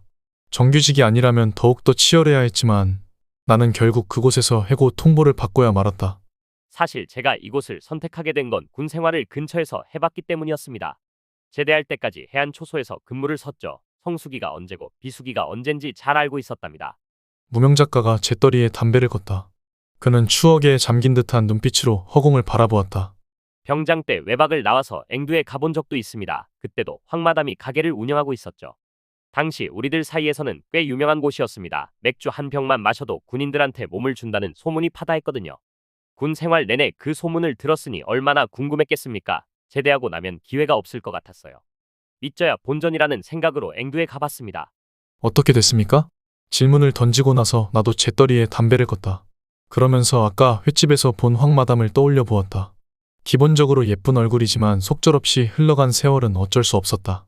아무리 화장을 해서 가려도 우리보다 10살 이상 차이가 난다는 걸 숨길 수는 없었다. 솔직히 나는 저쪽에서 돈을 준다고 해도 몸을 섞고 싶지 않았다. 10년 이상 차이 나는 세월의 간극이 나에겐 너무나 버겁게 느껴졌다. 소문과 달리 맥주 한 병으로는 어림도 없더라고요. 무조건 기본을 시켜야 한다고 해서 맥주 3병에 5만 원을 냈죠. 비상금까지 탈탈 털었기 때문에 확실하게 놀아야 한다고 다짐하고 있었어요. 여기까지 말한 무명작가가 피식 웃음을 터뜨리며 문을 향해 걸음을 옮겼다. 그렇게 약간 긴장한 상태로 앉아있는데 황마담이 술과 안주를 들고 왔습니다. 원래 입고 있던 원피스가 아니라 속옷 차림이었죠. 5만 원으로 첫 경험까지 할 수 있겠다 싶어서 술을 마시는 내내 긴장하고 있었습니다. 하지만 소문과 달리 그 짓을 하려면 돈을 더 내야 했죠. 돌이켜보면 당연한 건데 그때는 좀 화가 났던 모양이에요. 어쩌면 자존심도 상했던 모양인지 그때 이후로 이상하게 나이 많은 여자한테 집착하게 되더군요. 거실로 나간 그를 따라 나도 걸음을 옮기는데 궁금한 게 하나 떠올랐다. 나는 걸음을 재촉해 무명 작가한테 다가갔다. 등단을 준비하러 이 동네에 다시 왔을 때 황마담이 그쪽을 기억하고 있지는 않던가요? 그는 걸음을 멈추고 바깥으로 시선을 돌렸다. 아까 집 안으로 들어올 때 현관문을 닫아놓지 않아서 마당이 그대로 내다보였다. 언제까지 내릴 작정인지 눈이 계속 쌓이고 있었다. 일부러 물어본 적은 없지만 아마 기억하지 못할 거예요. 시간이 꽤 지나는 동안 수많은 사람을 만나 봤을 겁니다. 그중엔 저 같은 군바리도 많았겠죠. 그가 나를 향해 고개를 돌렸다. 입가에 맴돌고 있던 미소가 사라지고 없었다. 씁쓸해한 표정만 남겨놓은 채 그가 다시 걸음을 옮겼다. 신발을 신은 무명 작가는 빠른 속도로 마당을 가로질러 갔다. 나는 그가 이 집 아줌마와 얼마나 깊은 관계인지 물어보고 싶었지만 기회를 놓쳤다. 혼자 추측하며 천천히 신발을 신었다. 그는 안방에 무엇이 있는지 정확하게 알고 있었다. 집주인이 아닌 그가 이런 상황에서 적절한 물건을 단번에 찾아냈다는 건 평상시 안방에 자주 드나들었다는 증거였다. 무명 작가는 횟집 아저씨가 집에서 나가면 밤늦도록 들어오지 않는다는 걸 알기 때문에 아줌마와 안방에서 마음껏 사랑을 나눌 수 있었을 것이었다. 불륜이 이런 식으로 일어날 수도 있구나 생각하며 나는 마당으로 나갔다. 쪽문을 향해 걸어가려는데 대문을 두드리는 소리가 들려왔다. 깜짝 놀라 고개를 돌려보았다. 파란색 대문이 흔들리면서 소리가 났다. 무명 작가는 이미 가게 안으로 들어간 뒤였다. 나는 대문 쪽으로 발길을 돌린 다음 조심스레 다가가 보았다. 밖에 누가 있습니까? 내 질문에 대답이라도 하듯 대문이 또다시 흔들렸다. 문 앞에 간 다음 바닥에 몸을 엎드렸다. 아래에 있는 틈새로 바깥을 살펴보기 위해서였다.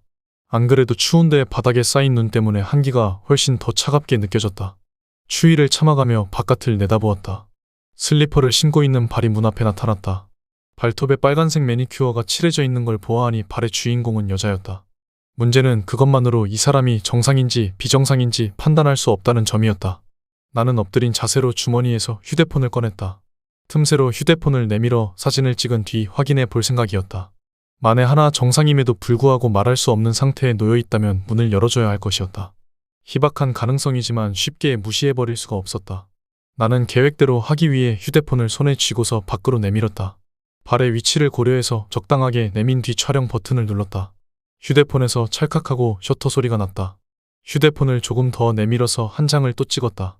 기왕 찍는 김에 다른 각도에서도 확인해 보려고 나는 손목을 약간 비틀었다. 이런 식으로 5장을 찍은 뒤 자리에 앉아 사진을 확인해 보았다. 첫 번째 사진에는 치마 속이 찍혀 있었다. 옛날 중학교 시절에 여선생의 치마 속을 보려고 거울로 장난을 쳤던 기억이 떠올랐다. 그때는 치마 속이 어떤지 너무나 궁금했지만 지금은 별다른 감흥이 생기지 않았다. 삭제 버튼을 눌러 첫 번째 사진을 지우자 목 아랫부분이 찍혀있는 두 번째 사진이 나왔다.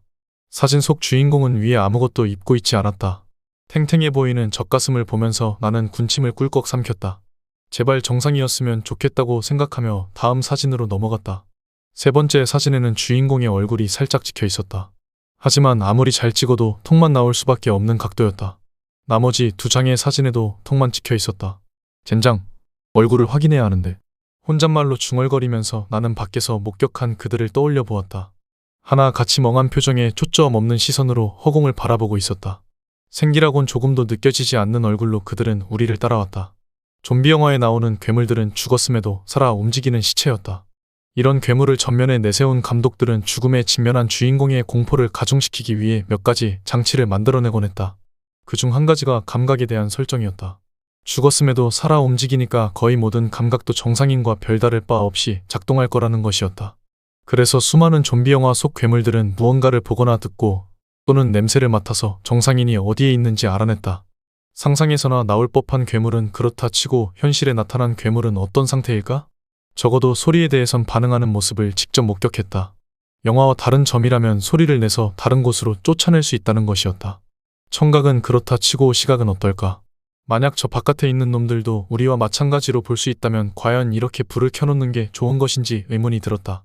불나방은 죽음을 불사하고서라도 불로 뛰어드는 본능을 지니고 있었다. 어찌됐든 좀비 영화는 소수의 마니아가 즐겨보는 장르이기 때문에 해병대 출신인 아저씨나 소설을 쓰는 무명 작가는 본 적이 없을 가능성이 컸다. 그나마 보았을지도 모르는 건 이 집의 딸내미 정도였지만 여자아이가 그런 잔인한 영화를 좋아할지는 의문이었다. 비록 가상의 존재일지라도 그런 영화를 한 편이라도 본 적이 있다면 불을 켜놓거나 텔레비전 볼륨을 높이는 짓은 하지 않았을 터였다. 또다시 영화와 현실 중 무엇에 무게를 두어야 하는지 고민되었다. 나조차도 영화는 영화일 뿐이라고 몇 번이나 되뇌었던 문제였다. 어렵네. 어려워. 중얼거리며 바닥에 다시 엎드리려는데 뒤에서 문 열리는 소리가 들려왔다. 나는 얼른 자리에서 일어나 뒤돌아보았다. 쪽문을 열고 마당으로 나온 황마담이 나를 보았다. 자기야, 이렇게 눈이 많이 내리는데 거기서 뭐 하는 거야? 간드러진 목소리로 물으며 그녀가 나에게 다가왔다. 나는 굉장히 못된 짓을 하다가 들킨 아이처럼 가슴이 두근거렸다. 내 앞으로 다가온 황마담의 눈빛이 나를 꿰뚫어 보는 듯했다. 위에서 아래로 훑어보던 그녀가 내 손에 있는 휴대폰을 발견하곤 재빨리 낚아채 가져갔다. 이걸로 뭘 찍은 거야? 휴대폰은 촬영 모드에 맞추어져 있었다. 황마담이 화면에 나와 있는 메뉴 중 하나를 손가락으로 눌렀다. 삑 소리와 함께 사진 앨범으로 기능이 바뀌면서 마지막에 찍은 사진이 화면에 나왔다. 상반신이 알몸이라는 사실에 나는 헛기침을 하며 짐짓 모른 척 고개를 살짝 돌렸다. 황마담이 다른 사진을 확인하는 듯 버튼을 계속 눌렀다. 나는 눈동자만 움직여서 그녀의 반응을 살폈다. 사진을 넘겨보고 있는 황마담이 잠옷 심각한 표정을 지었다. 누군지 알 것 같은데. 말끝을 흐리며 그녀가 고개를 갸웃거리자 대문이 아까보다 세게 덜컹거렸다.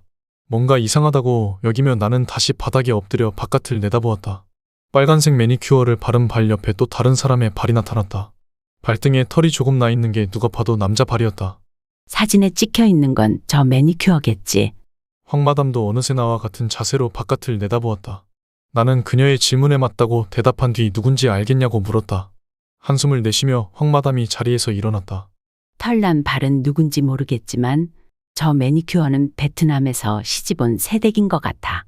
고개를 절레절레 흔들며 그녀가 뒤로 물러났다. 바깥엔 또 한 명이 늘어났는지 대문을 두드리는 소리가 처음보다 3배는 더 커졌다. 상황이 심상치 않게 변하고 있었다. 밖에 있는 차를 타고 빨리 이 동네에서 벗어나고 싶었다. 유이가 싹 달아나 버리네. 젠장. 그녀가 먼저 쪽문을 열고 횟지 반으로 들어갔다. 나도 뒤따라 들어갔다. 의자에 앉아 숨을 헐떡이고 있는 철호와 눈이 마주쳤다. 녀석의 허벅지에 박혀있는 화살이 짧게 잘려나가 있었다. 옆에 서 있는 무명작가가 공구를 들어 보이며 어색하게 미소를 지었다. 철호가 입에 물고 있던 재갈을 내뱉으며 무명작가를 노려보았다. 한 번에 자를 수 있다고 장담하지 않았습니까? 녀석이 이를 부드득 갈았다. 예상했던 것과 달리 손쉽게 자르지 못한 모양이었다. 의자에 고여있던 피가 바닥에 뚝뚝 떨어지고 있었다. 미안합니다. 한 번에 딱 자를 수 있을 거라 생각했는데 쉽지 않네요. 그가 말하자 문 앞에 서 있던 아저씨가 키득거렸다. 그 소리에 모두 눈치를 주었는데도 아저씨의 웃음소리는 멈추지 않았다. 무명작가는 약간 상기된 낯빛을 하고서 철호 앞에 쪼그려 앉았다. 아무튼 예상치 못한 출혈이 생겼으니까 상처 부위를 다시 손봐야겠습니다. 그가 철호의 허벅지에 묶어놓은 붕대로 손을 뻗었다. 녀석은 통증 때문에 겁에 질린 듯 인상을 쓰면서 눈을 감았다. 무명작가가 매듭의 양쪽 끄트머리를 잡아 붕대를 한 번 더 꽉 묶었다. 아픔을 견디지 못하고 철호가 비명을 질렀다. 분위기가 무거워진 와중에도 나는 유리문 너머에 있는 승합차를 내다보았다. 밖에 나가 차를 탈 수 있는 상황이 된다 해도 부상자 때문에 움직임이 자유롭지 못할 것 같았다. 적어도 두 사람은 부상자를 옮기기 위해 부축을 해야 할 것이었다. 차 주위에 있던 놈들이 사라진다 해도 호흡을 맞춰 이동하다 보면 주위에 널려있던 또 다른 놈들이 몰려올지도 몰랐다. 소리에 대한 반응을 목격했다고 해서 모든 걸 내려놓고 안심할 수는 없었다. 보이는 것과 냄새를 맡는 것에 대해선 어떤 반응인 건지 아직 알 수가 없었고 또한 소리에 대해서도 다시금 면밀하게 지켜봐야 할 필요가 있었다. 처음 몇 번은 놀라 도망쳤을지 모르지만 똑같은 소음이 반복되다 보면 놈들도 적응을 할지 몰랐다. 어쩌면 영화에서는 놈들이 적응하는 과정을 생략한 것일지도 몰랐다. 마음에 안 들거나 지루하게 느껴지는 장면이 있으면 과감하게 편집해버릴 수 있는 게 영화였다. 나는 지금 이 상황도 영화처럼 편집해버릴 수 있으면 좋겠다고 생각했다. 물론 현실적으로 불가능한 일이라는 걸 너무나 잘 알고 있었다. 앞으로 벌어지는 모든 일을 나는 온전히 받아들여야 했다. 제발 영화보다는 무섭지 않은 상황이 되길 빌면서 바깥을 내다보았다.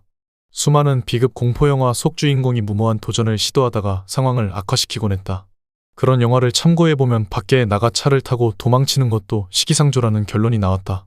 최악의 상황이든 천만다행이든 꼼짝없이 이곳에 갇혀버린 건 부정할 수 없는 사실이었다. 그 사실을 깨닫는 순간 절망감이 엄습해왔다.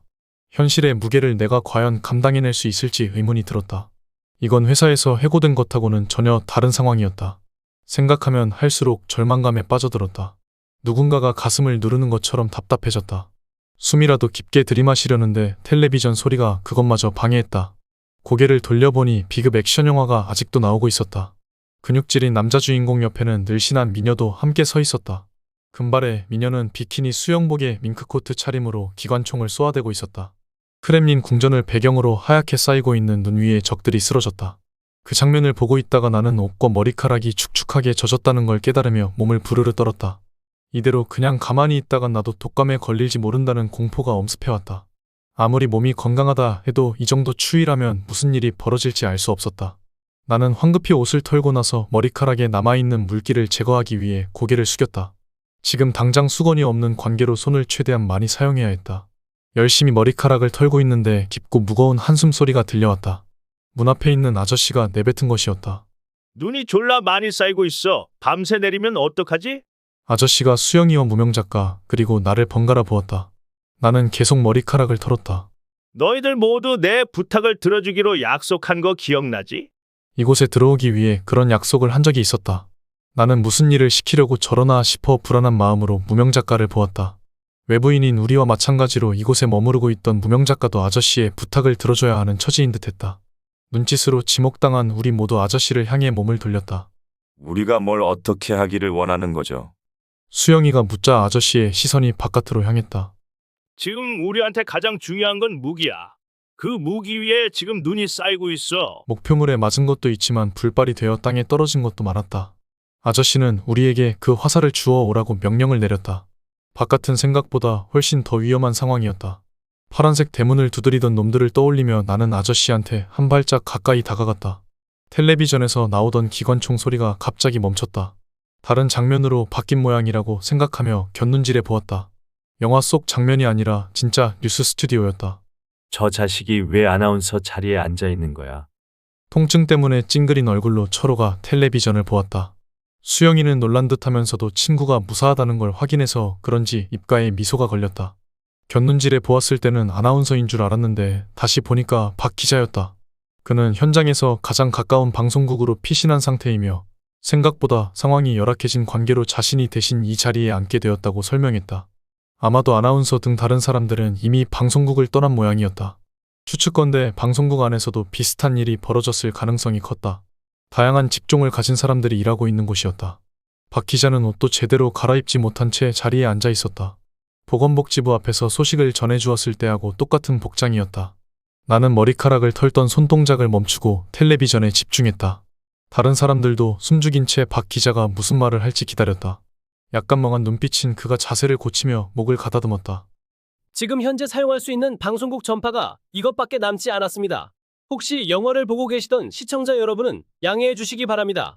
그런 분이 계실지는 모르겠지만 말끝을 흐린 그가 고개를 숙이더니 키득거리기 시작했다. 자기가 내뱉은 말이 너무나 한심했던 모양이었다. 키득거리는 웃음소리에 울음이 스며들었다. 어떤 기분일지 알 수 있을 것 같았다. 웃음인지 울음인지 모를 절규와 같은 흐느낌을 그친 다음 박 기자가 숨을 깊게 들이마시며 고개를 들었다. 입가에 남아있는 미소가 싸늘하게 느껴졌다. 눈물을 닦고 나서 그가 다시 목을 가다듬었다. 계엄령이 떨어지긴 했지만 군부대에도 독감이 퍼진 탓에 임무를 제대로 수행할 수 없었다고 합니다. 박 기자의 목소리가 이어지면서 화면이 바뀌었다. 군병원에 병실을 찍은 영상이 나왔다. 침대에 누워있는 환자들은 모두 다 죽을 듯이 기침을 내뱉고 있었다. 하루아침에 저런 상태가 되지는 않았을 터였다. 도대체 군부대에서 관리를 어떻게 했기에 저렇게 된 것인지 한심할 따름이었다. 취재를 나간 동료 기자들의 전원에 의하면 각 부대의 의무중대에도 독감 환자가 넘쳐났다고 합니다. 독감에 걸리지 않은 병사들은 부대 내에서 벌어지고 있는 일을 처리하는 것만으로도 정신이 없는 상태였다고 합니다. 화면이 다른 장면으로 바뀌었다. 이번에는 소총을 든 병사들이 바쁘게 뛰어가고 있는 장면이었다. 몇몇 병사들의 하이바에 헤드랜턴이 부착되어 있지만 주위를 환하게 밝힐 수 있는 정도는 아니었다. 그들을 쫓아가고 있는 화면이 사방으로 흔들렸다. 그 장면을 찍고 있는 사람이 거칠게 숨을 내뱉으며 자리에 멈추자 주위가 환하게 밝아졌다. 놀란 듯 뒤로 흠칫 물러나던 화면이 위로 확 올라갔다. 한방눈이 펑펑 내리고 있는 가운데 하늘에서 조명탄이 터지고 있었다. 병사들의 뜀박질은 멈추지 않았다. 이들은 모두 도망치는 중이었다고 합니다. 아무리 강력한 무기가 있어도 일개 사병이 장교를 총으로 쏘는 건 어려운 일이었나 봅니다. 도망가는 병사들의 뒷모습이 나오던 화면이 제자리에서 뒤로 반바퀴 돌아갔다. 조명탄 덕분에 주위가 밝아져서 피사체가 선명하게 찍혔다. 놈들은 천천히 걸음을 옮기며 쫓아오고 있었다. 카메라를 들고 있는 사람의 거친 숨소리가 들려왔다.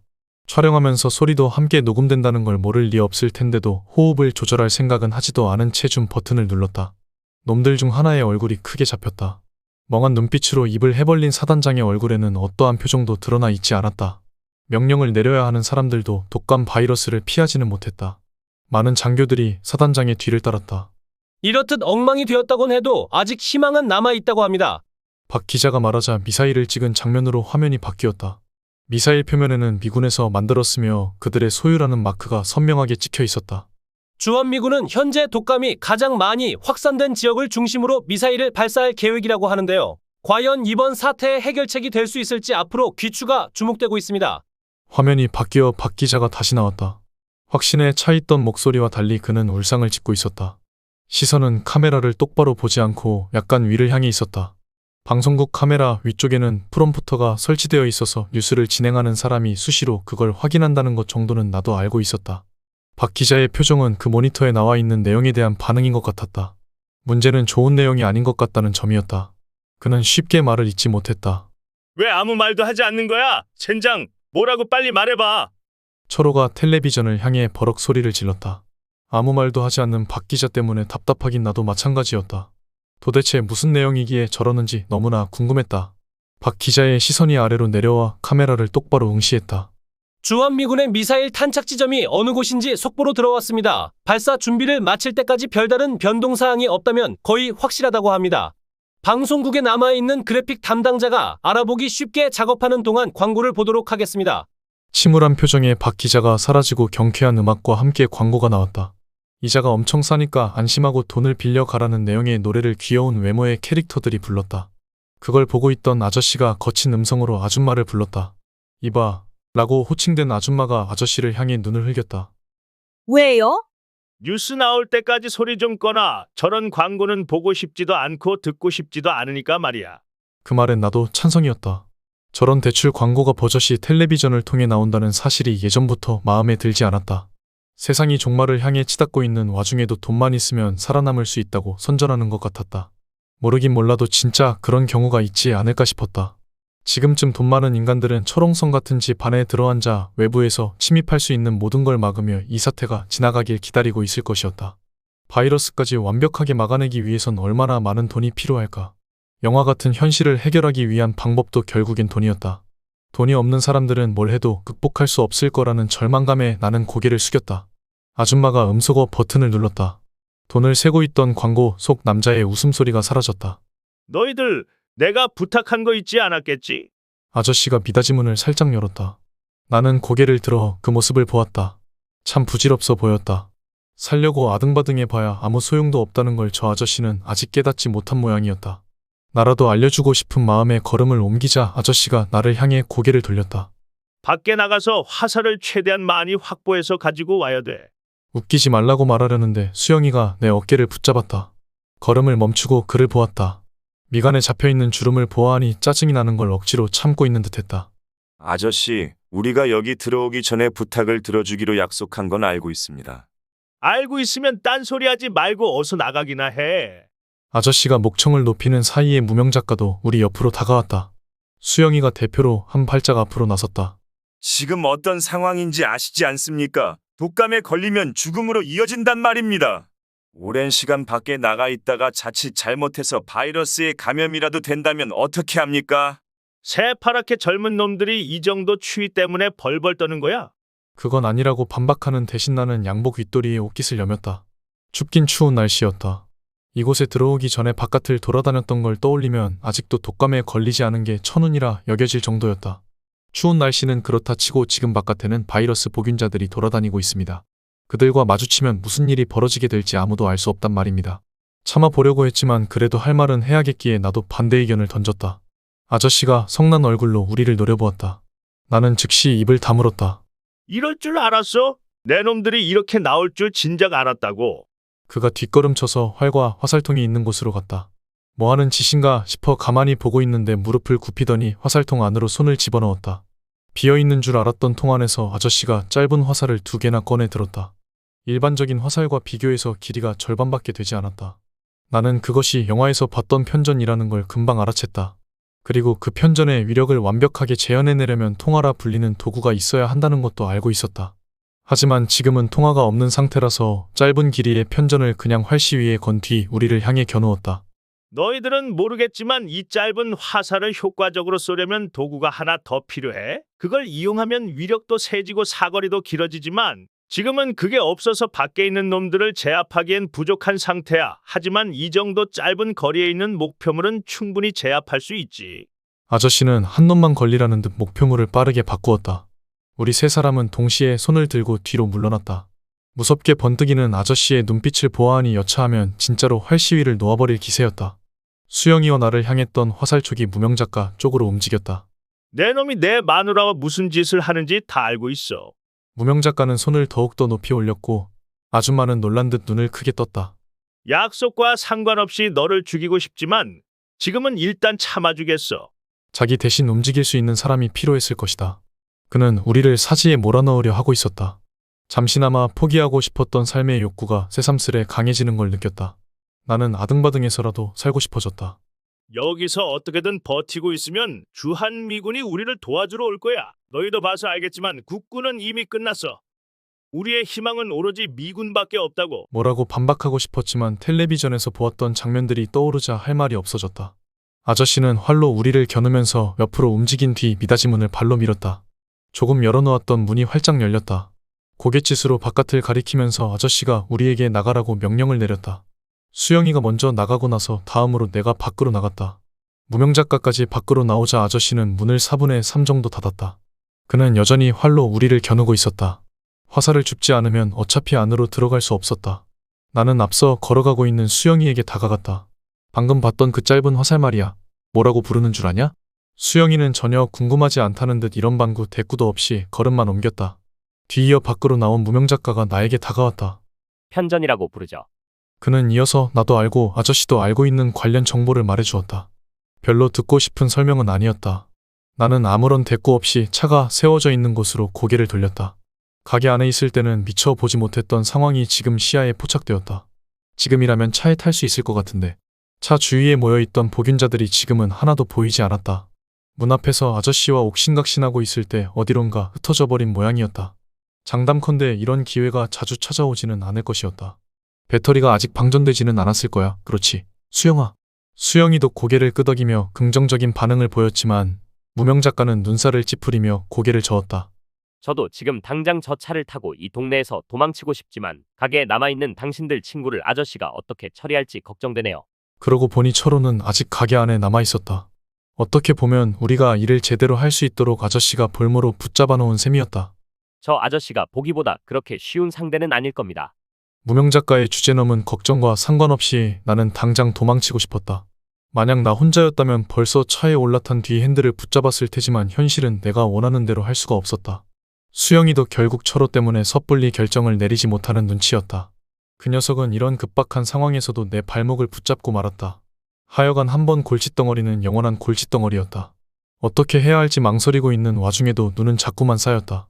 더 이상 지체하다간 화살이 눈에 띄지 않을 것이었다. 허나 저걸 주어야 한다는 생각이 떠올랐다가도 승합차의 키를 제대로 챙기지 못해 배터리가 점점 닳고 있다는 걸 떠올리면 빨리 여기서 벗어나야 한다는 생각으로 마음이 급해졌다. 이런 나를 비롯해 어느 누구도 화살을 줍지 않았다. 철호를 아끼는 수영이도 갈등하고 있다는 증거였다. 그렇다면 내가 먼저 본심을 드러내도 상관없을 것 같았다. 이것은 목숨이 달려있는 문제였다. 시발! 철호는 지가 알아서 하라고 그래. 감방에도 갔다 온 녀석이 지 한 몸 제대로 못 챙기겠어. 나는 말한 다음 차를 향해 성큼성큼 걸어갔다. 수영이와 무명작가도 따라왔다. 그들의 발걸음이 점점 빨라졌다. 수영이가 오고 있다는 사실에 나는 괜히 긴장해서 더욱더 빨리 걸었다. 차의 뒷좌석 문이 조금 열려있는 게 보였다. 아마 여자아이가 열어놨으리라 짐작하며 뛰듯이 걸어가는데 어디선가 신음이 들려왔다. 순간 나는 걸음을 멈추고 귀를 기울였다. 승합차 뒤쪽에서 소리가 들려왔다. 차 안이 아니라 바깥에서 소리가 들린 것이었다. 그게 무엇을 의미하는지 나는 머리를 굴려보았다.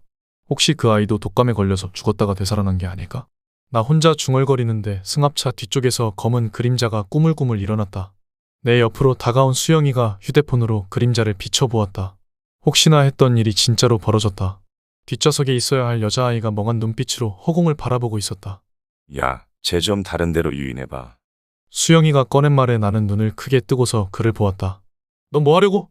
산말 말고 어서 그렇게 해. 수영이가 진심으로 화를 냈다. 아까 내가 철호 운운하며 내뱉었던 말들이 떠올랐다. 나는 그에게 뭐라 말대꾸하지 않았다. 운전석으로 가는 수영이를 보며 무명작가와 함께 여자아이 앞으로 다가갔다. 멍하니 허공을 보고 있던 시선이 우리 쪽으로 움직였다. 오호라, 여러 가지 감각 중 시각도 청각과 마찬가지로 작동하는 모양이었다. 나는 그녀의 관심을 확실하게 붙잡아 놓기 위해 박수를 쳤다. 무명작가도 박수를 치면서 그녀를 보았다. 박수 소리 때문에 다른 곳으로 가버리는 일은 벌어지지 않았다. 저 아이는 왜 저렇게 된 겁니까? 무명작가가 물으며 뒷걸음쳤다. 여자아이가 우리 쪽으로 시선을 고정시킨 채 천천히 걸음을 옮겼다. 교통사고를 당해서인지 걸음걸이가 온전치 않았다. 어쩌다 보니까 우리와 동행하게 된 아이입니다. 설마 독감에 걸렸을 줄은 꿈에도 생각지 못했죠. 상황이 이렇게 되었어도 그 일을 사실대로 말할 수는 없었다. 별 생각 없이 말했다가 나중에 어떤 결과로 이어질지 아무도 모르는 일이었다. 나는 모든 상황에 신중해야 한다고 생각하며 그와 함께 뒤로 물러났다. 여자아이가 가쁜 숨소리를 내뱉으며 우리를 향해 천천히 다가왔다. 돌이켜보니 그 아이는 단 한마디도 말한 적이 없었다. 입을 통해 낼 수 있는 소리라곤 의미 없는 울부짖음뿐이었다. 그런 모습을 계속 보고 있기가 괴로웠다. 나는 수영이가 뭘 하는지 확인해 보았다. 그는 살금살금 움직여서 운전석 안으로 들어가는데 성공했다. 이제 조금만 기다리면 히터를 끄고 나서 시동도 꺼버릴 것이었다. 그를 향해 있던 시선을 횟집으로 돌렸다. 문에 달라붙어 있는 아저씨가 이쪽을 보고 있었다. 우리를 겨누고 있던 활은 내려놓은 상태였다. 장시간 활 시위를 당기고 있기엔 체력이 부족했을 터였다. 게다가 통화를 사용하지 않은 탓에 편전의 삭거리는 현저히 줄어든 상태였다. 목숨을 위협하는 무기의 속박에서 벗어나 있다는 사실에 나는 조금 안심이 되었다. 옆에 있는 무명작가도 그쪽을 보고 있었다. 이상한데요. 우리가 화살을 줍지 않는데도 아무런 반응이 없어요. 화살을 주워 오라고 내쫓았지만 우리는 아직 땅을 향해 손도 뻗어보지 않았다.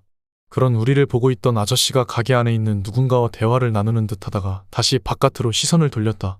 어쩌면 철호가 우리를 도와주고 있는 걸지도 몰랐다. 어디까지나 나의 바람이자 예상일 뿐이지만 녀석이 만약 차에 대해 설명하고 있다면 아저씨도 우리가 취하고 있는 행동을 이해할지 모른다는 생각이 들었다.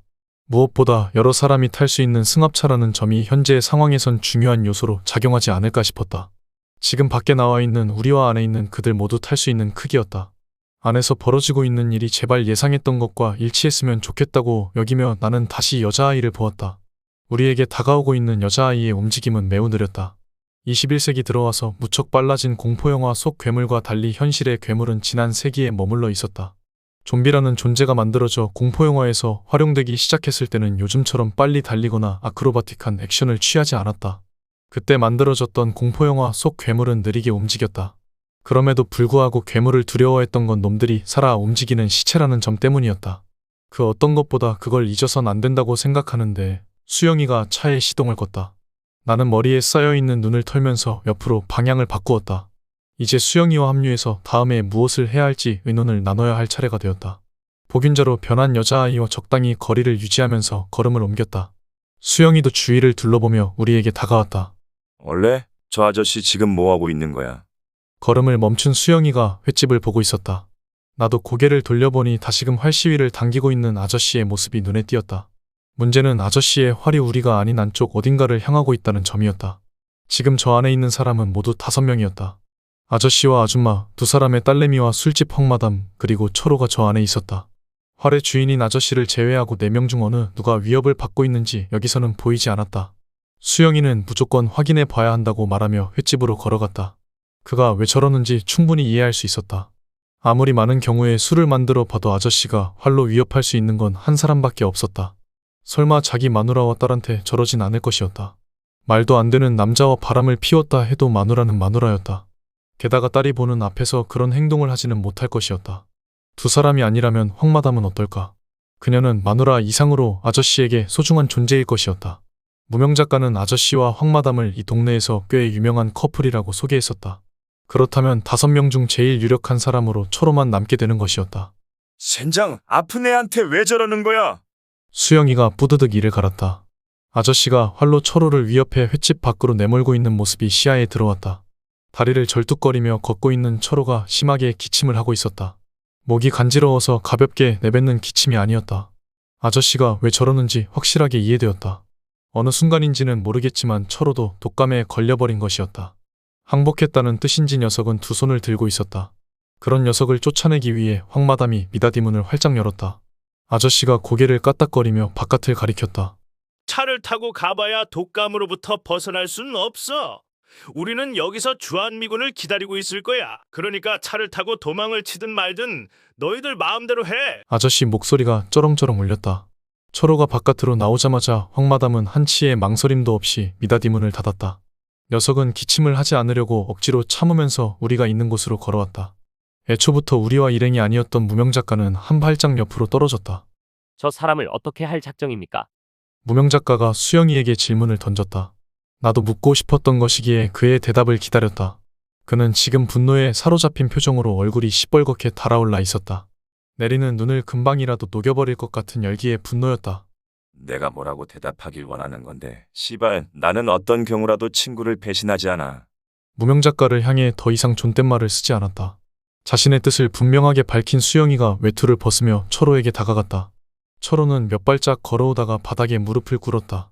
하얀 눈 위로 허벅지에 맺혀있던 피가 뚝뚝 떨어졌다. 붉게 물들어가는 눈이 우리의 운명을 말해주는 것 같았다. 나는 또다시 불길한 예감에 휩싸였다. 생각해보니 차에 타는 것도 꺼림칙했다. 여자아이가 그 안에 독감 바이러스를 퍼뜨려 놓았을 가능성이 있었기 때문이었다. 내가 이런 걱정을 하고 있는 사이에 수영이는 자신의 외투로 철호의 얼굴을 덮었다. 콜록거리며 고개를 숙이고 있는 녀석을 언젠가 본 것 같은 기분이 들었다. 도대체 언제 봤는지 기억을 더듬어 보았다. 수갑을 차고 경찰 앞에 앉아있던 녀석의 모습이 불현듯 떠올랐다. 그 모습을 나는 뉴스를 통해 보았다. 얼굴이 드러나지 않았는데도 녀석이라는 걸 한눈에 알아볼 수 있었다. 그만큼 가깝게 지냈던 사이였지만 지금은 녀석 옆에 가고 싶지도 않았다. 철호를 부축하면서 다가오는 수영이의 시선을 나는 일부러 피했다. 이 개새끼들 누구든 이리 와서 같이 좀 부축해줘. 수영이가 숨을 헐떡이며 말했다. 나는 절대 다가갈 수 없다고 다짐하며 고개를 저었다. 어떤 식으로 죽게 되든 상관없지만 독감에 걸리는 상황만큼은 피하고 싶었다. 무명작가도 나와 같은 생각인 모양이었다. 우리는 수영이와 철호를 피해 움직였다. 그 두 사람의 입에서는 끊임없이 입김이 피어올랐다. 그렇게 계속 뒷걸음쳐봐. 여자애가 너희들을 가만 놔둘 것 같아. 수영이의 도끼 어린 목소리에 놀라서 나는 얼른 뒤돌아보았다. 나의 어린 복균자의 멍한 눈빛과 마주쳤다. 순간 나는 몸이 마비된 것처럼 얼어붙어 버렸다. 초점이 사라진 눈동자에서 뿜어져 나온 알 수 없는 기운이 나를 붙잡아 버렸다. 머릿속에 가득 차 있던 기억들이 하나씩 지워지는 것 같았다. 회사에서 해고 통보를 받은 사실과 포장마차에서 녀석들과 만났던 일이 아득히 먼 과거처럼 느껴졌다. 바다를 보러 가자며 술을 마신 상태에서 핸들을 잡은 수영이가 여자아이를 차로 친 것도 언제 벌어졌던 일인지 까마득해졌다. 독감으로 인해 사태가 이상한 방향으로 돌아간다는 걸 알게 된 뒤 부모님에게 전화했을 때 아무도 받지 않았던 사실도 무덤덤하게 여겨졌다. 지금 이 순간에도 벌어지고 있을 수많은 죽음 중 하나에 불과했다. 어차피 인간은 영원히 살지 못하는 존재였다.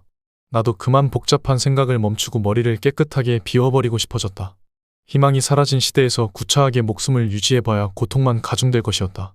앞으로 그 고통을 견디며 살아가야 한다는 걸 떠올리자 삶 자체가 끔찍하게 여겨졌다.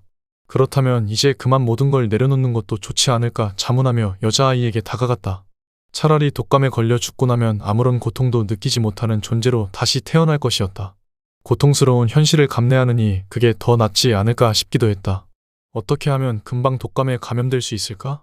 고민하고 있는데 어디선가 빨리 도망치라는 목소리가 들려왔다. 수영이나 무명작가의 목소리가 아니었다. 멀리서 들려온 목소리의 주인공은 매우 낯선 사람이었다. 뭐 하고 있습니까? 빨리 도망쳐야 한단 말입니다. 또다시 들려온 목소리에 어리둥절해하고 있는데 총성이 울리는가 싶더니 아이의 얼굴이 수박 깨지듯 무참하게 부서졌다. 그 순간 철포덕 소리를 내며 피가 사방으로 튀었고 나와 무명작가 얼굴에 그 피가 묻었다. 바이러스 보균자의 피였다. 우리는 비명을 지르며 새하얀 눈 위에 엎드려 얼굴을 닦았다. 위급한 상황에서도 한 가지 생각이 떠올라 허탈한 웃음이 나왔다. 조금 전에 나는 죽으려고 스스로 다짐을 했었다. 그런데 지금은 살아야 한다는 본능에 휩싸여 피를 닦아내고 있었다. 독감에 걸리려면 이만큼 좋은 기회가 없을 텐데도 나는 세수를 하는 듯한 손동작을 멈추지 않았다. 이런 나 자신이 한심하게 여겨지면서도 한 가지 확실하게 느낀 바가 있었다. 예상치 못한 상황에 따라 마음이 왔다 갔다 했지만 그래도 나는 살아남고 싶었다. 그러기 위해선 이 피를 빨리 닦아내야 했다. 추위 따윈 느껴지지도 않았다.